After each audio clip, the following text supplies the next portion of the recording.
we really had ample cash flow to service everything and capital then to start to do bigger things. It's been more challenging the last couple of years, looking for the right deal that makes cash flow and didn't have the risk. You really have to be cognizant of those differences in returns and what you're really laying on the line. Greetings, well builders. Welcome to Get Diversified, your go-to podcast for all things real estate investments. I'm Jacqueline. Melvin Landry. We're thrilled to embark on this wealth building journey with you. Imagine this. What if your investments not only secure your future, but also unlock a life of financial freedom? That's what we're diving into on this show. Apartment buildings, storage facilities, mobile home parks, the whole shebang. But here's the kicker. It's not just about investing. It's about crafting a legacy, building memories with your loved ones, and seizing every moment. Time is the currency of life. And let's be real, none of us wants to waste. We've got the insights, experience, and dash of excitement to spice up your investing game. Plus, we'll throw in some real-life stories that'll make you see the potential in every brick and mortar. Subscribe, buckle up, and get ready to turn your investments into the ticket to financial freedom. Together, we're not just building wealth, we're building a community of savvy investors. Let's get diversified. Hello, everybody, and welcome to Get Diversified.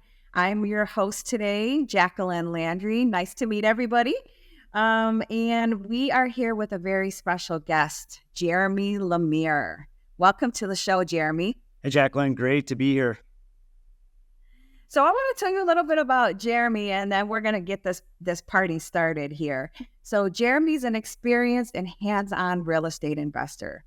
His local real estate portfolio is managed with an in-house team, and his investments include single-family, multifamily, self-storage, and commercial properties.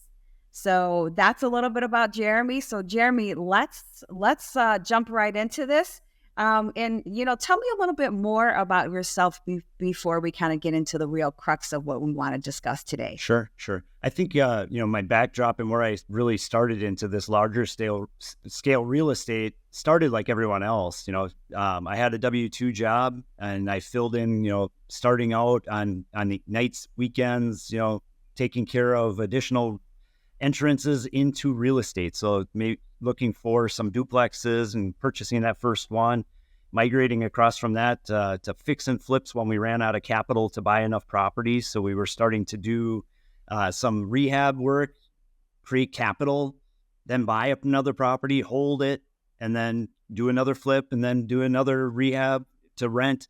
And we continued to expand that way. Eventually, we got out of doing the flip activity, and we're able to just start cycling through BRRRR process for a bunch of single-family properties back just over 10 years ago now.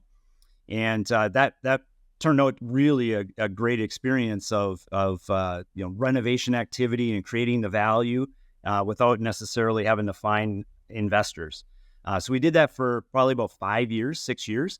We got to the point where appreciation was starting to show up and we were starting to be able to go back and refinance those properties. So we really had ample cash flow to service everything and capital then to start to do bigger things. So back in 2018, then we started looking at bigger deals. We bought some multifamily properties, expanded into that space. And then 2 years later, we started seeing the cap rate compression going on. But in our local market, we saw that cap rate hadn't compressed at all on storage. So we entered into the storage area and bought 6 or 7 properties from that side. That's been really good from a cash flow standpoint with the basis that we were able to get back then. And, it's been more challenging the last couple of years, looking for the right deal that makes cash flow and didn't have the risk that turned out to be associated with the interest rates, because we were buying everything on commercial type of loan activity, and we knew that we had a finite limit for how long those rates would be valid for. So we had to be very conscious about those reset points down the road. So we got to the point where, we weren't adding a lot of property. We were operating more, but we added a few, but they were very select and more or less off-market deals that we could bring in. So it was a really great scale up and really created a nice foundation. And we've just continued to diversify a little bit into some commercial space and I'll call it very good location stuff, so that if there's a pullback in any of the markets, we at least have the more favorable assets from a rental standpoint on the commercial side. So it's been a great ride, and we're continuing to kind of expand, with the challenges of the deals, can we get back to our roots of doing some more renovation level work and creating value there? So we're doing and heavily involved in fairly large hotel to multifamily conversion because we know the end space. So can we bring a product into that space by using the renovation tactics that we had, in the past, and execute that and make it work going forward? So that's kind of where we're at now. Wow. So based on everything that you just said about your background, you're perfect for our Get Diversified, right? Yeah. So you're definitely diversified in your investment portfolio. Yep. And I love to see that. I really dislike when people say I have all my eggs in this one basket.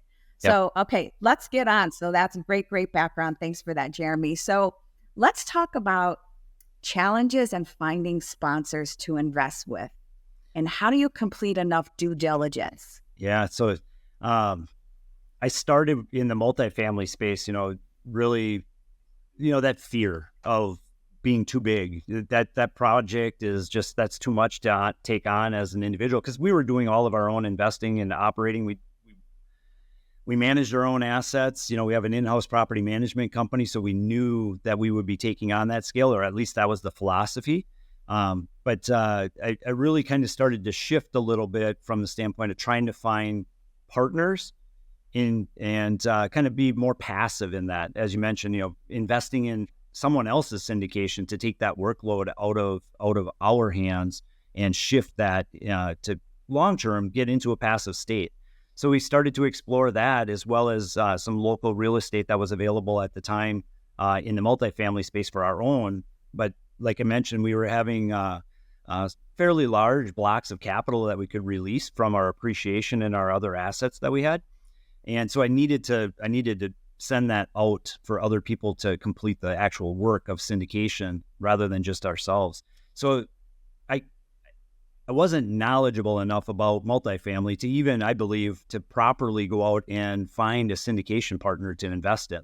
I didn't know what that underwriting, what my due diligence needed to be in a syndication partner, and frankly didn't go out and look for the books that might have been on the subject. And I also know that there's been some really good books published more recently than when I started that would really help people on that journey. If you're not even going to go through active participation in real estate and you just want to invest in multifamily, there's a couple of really good books that have been produced just in the last 5 to 7 years that are really comprehensive of the due diligence you should do out there to vet a partner that you can rely on that's going to perform.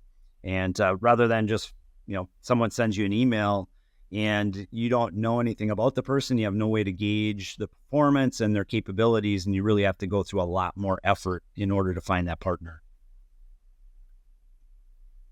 So, a question I get a lot, Jeremy, is how long does it take to really get to know somebody and what their true inner soul is like when things go downhill or when action needs to be taken immediately? So how do you answer that question? I love your perspective on that. Yeah, that is, I have some business partnerships, where I have really great trust. I have really reliable partnerships. But when I really think about how long it took to get to that point, it was kind of a working relationship without being partners, if you will, for anywhere from 3 to 5 years before you really get the experience of an individual in their decision making.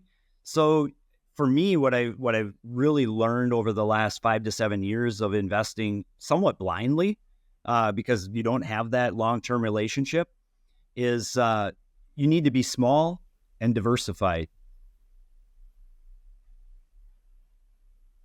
You need to be small and diversified in the relationship with them until you can grow that. You're better off having 3 different partners and spreading that risk, just like stocks or anything else, having that a little bit diversified. And then when you get to that point where you have reliability of performance and commitment, then you can start scaling up with a particular partner. And then you may find out that you want to consolidate at that point because there is reason to do so. They've got good scale and it's going to work great for you long term. So let's dig into the topic you said, where there's a lot of good books on due diligence. So, but how do you really, let's go back. How do you really find invest or sponsors that actually deliver on what they're proposing, right? So I see tons and tons, as you, I'm sure you do as well, right? That come across your inbox. Hey, great deal. Here are the different KPIs on the deal projected. So how does an investor know what, should they choose that one or not? I mean, Yeah, what do you actually do? yeah. I think I undervalued track record with the mindset that someone that was getting into something with enough motivation would actually just perform well. Because, I believed in myself in doing that personally, and our performance, did well on our personal portfolio. But that's not necessarily the case for everyone. And, they may have all the proper intentions to perform, but it may not actually happen. And without a track record, it's really challenging. Even if it's a somewhat small track record, that they're coming out of, a reasonable size single family or duplex portfolio, that's at least a great starting point. But starting from scratch, you may want to limit your exposure to that particular investment. And maybe you may see all the right core values there, but maybe it's a small, dip your toe in the water investment versus, a larger, 6-figure type of investment strategy with that partner yet. That's my take on it. I've had some very disappointing experience in having faith without performance. The two need to go together. The two, that's really where the magic happens, is when you can pair the two together. Got it. And how do you put your track record together?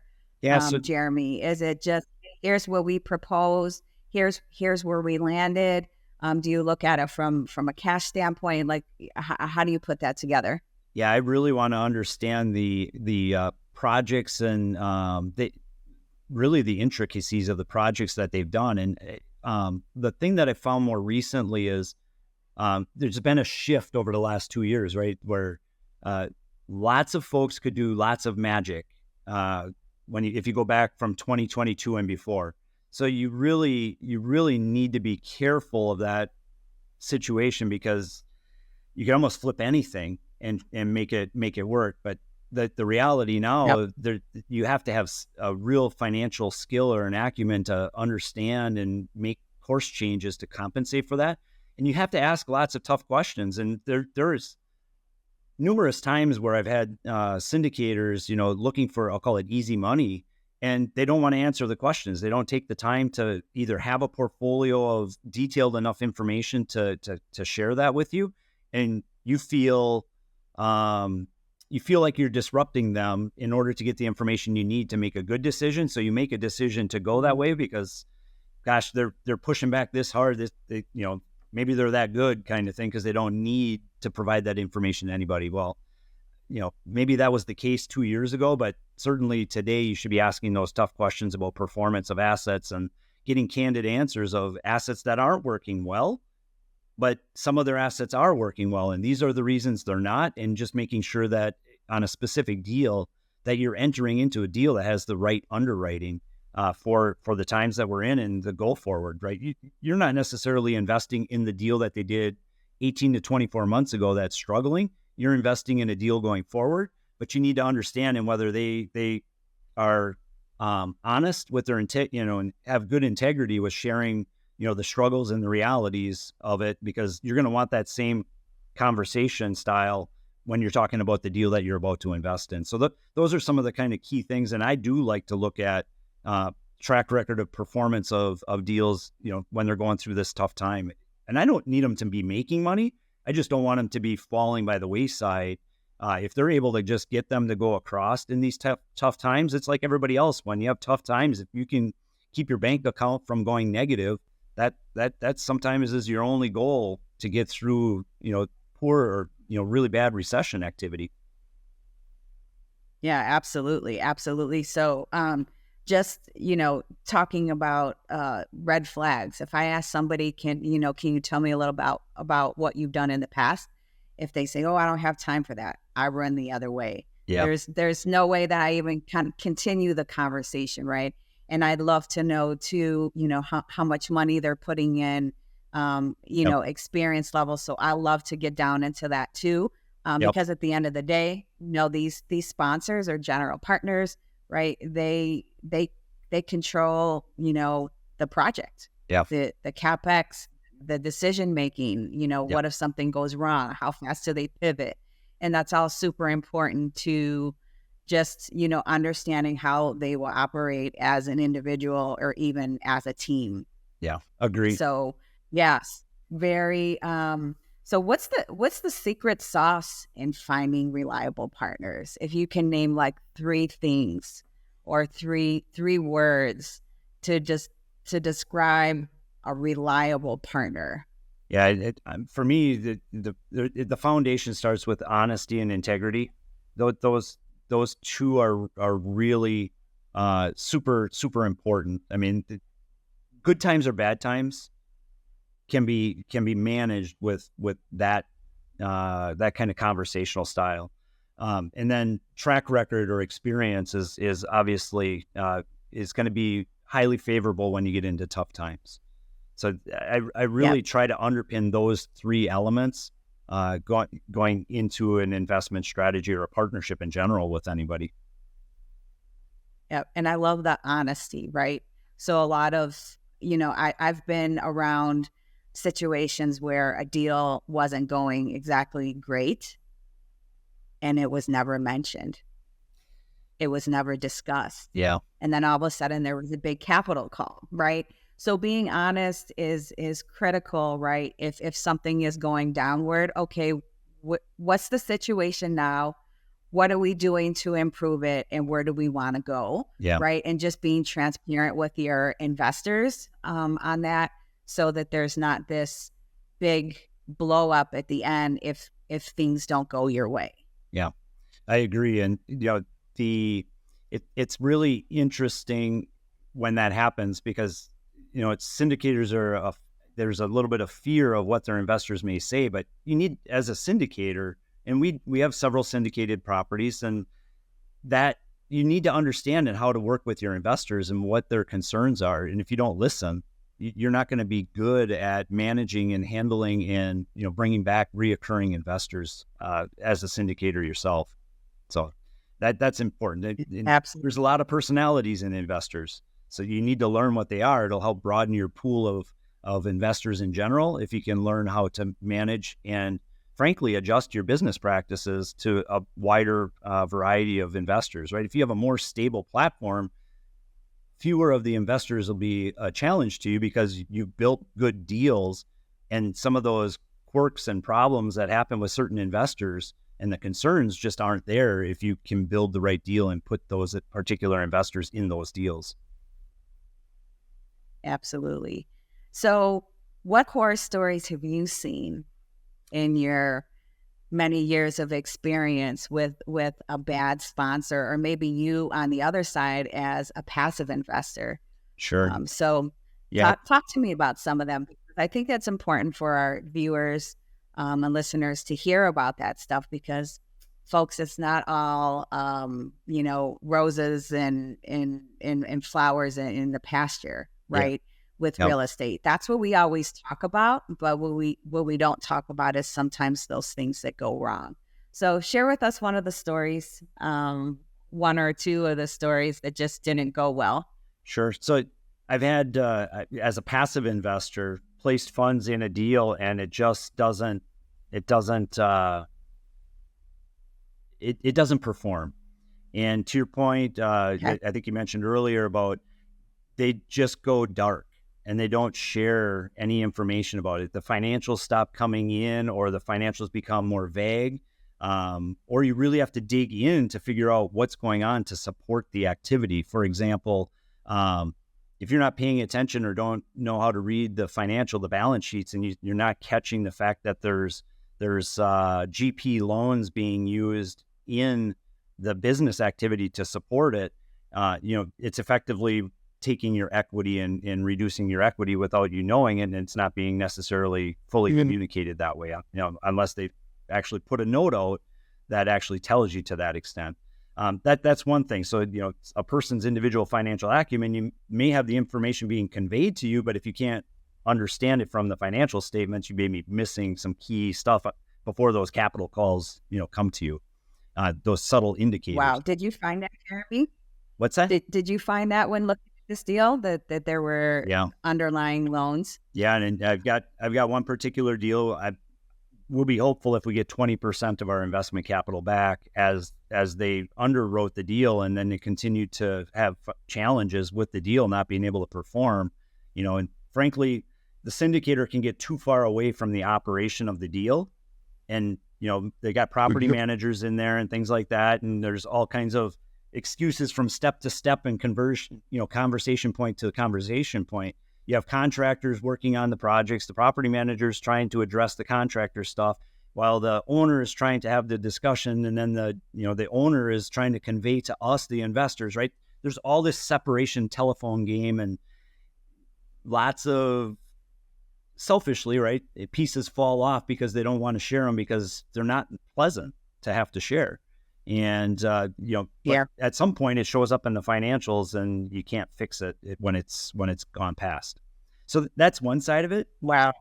On the personal side, you're doing these activities and the struggles with labor are real. The struggles with, municipalities to get building permits and execute plans and, not have other implications from all kinds of outside forces. They're substantial, and there's a lot more risk when it's just not a buy and hold, turnkey, fully occupied property.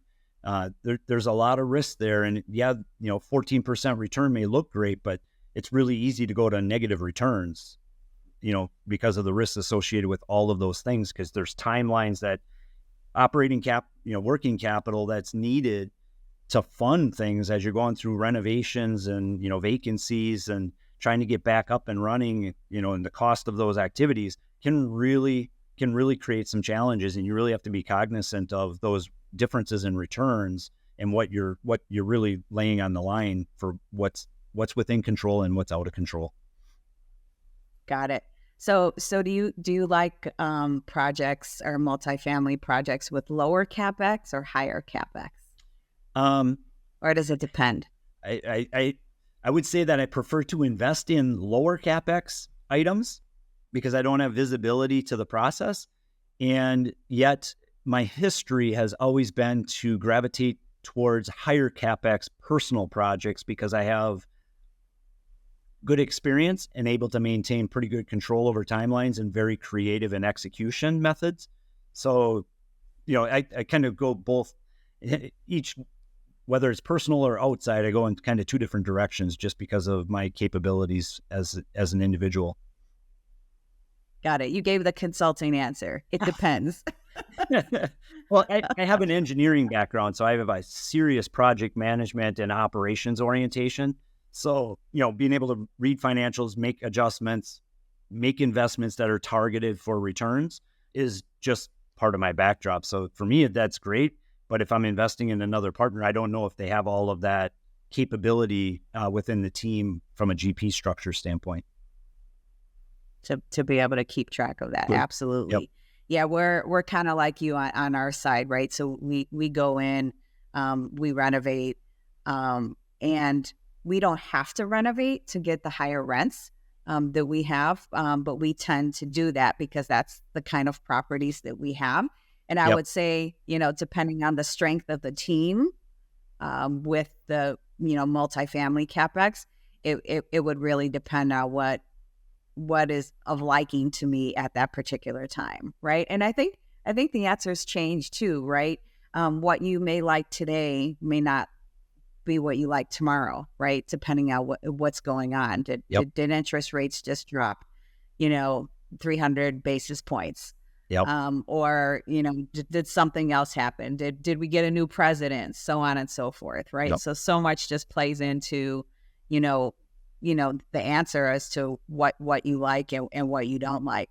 Yeah, So absolutely. where is Jeremy headed in the next 5 years? I hate to say 5 or 10. That seems so long or Oh, so it's far not. away. So where do you see yourself in? No, I know. My husband keeps reminding me 10 years is not far away, but let's just do 5 years. Where do you see yourself in 5 years and kind of taking where you are today and where you want to be?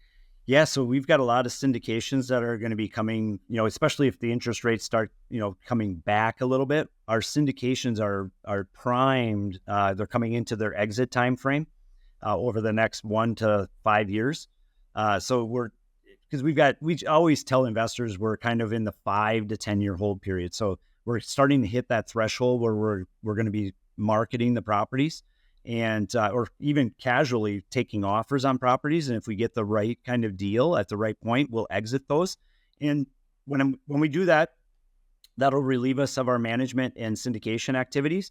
And my wife and I's personal goal is to start to exit towards more passive investments. So it's really important that I find those partners that I mentioned before. And I've been working on trying to, build that relationship and build that partnership and eventually get far more passive than what we are today, to the extent that I don't even want to be in the data, the GP operation of that investment long term. I want to exit that phase. I've got nearly 15 years of high activity around real estate, and it's that time to start exiting out and be casual and passive in what I do, but is not long term tactical. And I don't have the burden of investors over the top of me directly. I'd be more than happy to be with other investors, but someone else is going to do what I've done for the last 10 to 15 years. They're going to be taking the baton and carrying it forward. Yeah, I always say let the younger folks do the hard work. And I'm exactly of that mindset, right? So in the next, 12 to 24 months, we want to have our rental properties here locally running like a well-oiled machine. Right. Money's coming in. We have to do some asset management, right?